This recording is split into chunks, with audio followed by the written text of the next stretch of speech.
Is Rolf Belland in pole position. Next to him, the reigning world champion, Egbert Stroyer.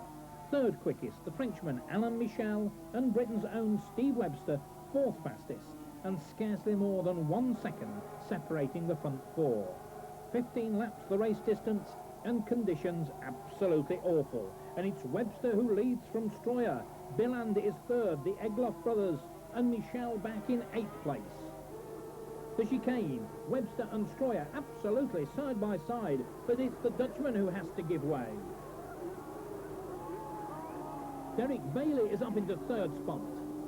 Webster, Stroyer.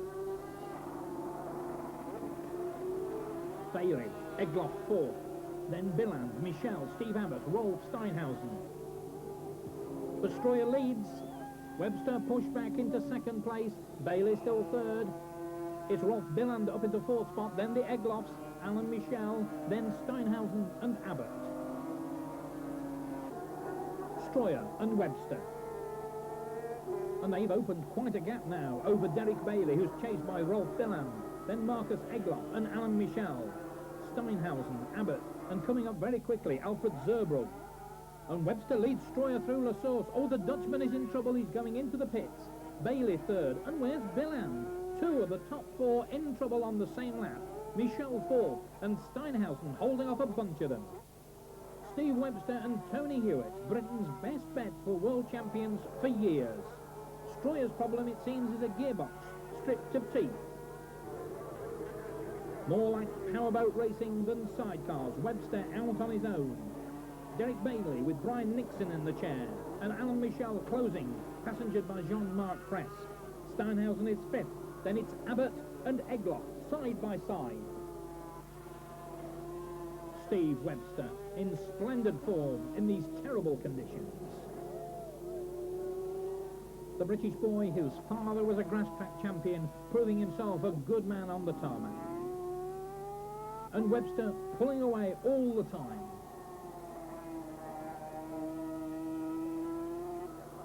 Alain Michel has passed Derek Bailey. Can he catch Steve Webster in the 30 laps that remain?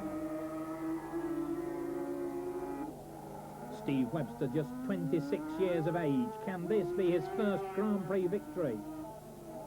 And Alain Michel a little closer now. Steinhausen is in third place, and he's not so far behind the Frenchman. Down the hill goes Webster. Michel and Steinhausen in hot pursuit. Webster on his final lap.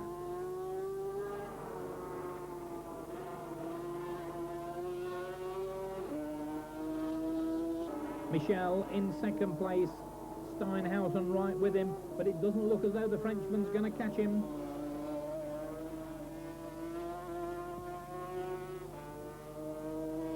Anxious moments for Steve Webster and his passenger Tony Hewitt. Less than a lap to go to the checkered flag. And Steinhausen is right on the tail of Alain Michel. Can he mount a last lap challenge? And Rolf Belland carving his way literally past the slower traffic. He's in fourth place. His gamble has paid off. Round La Source for the final time.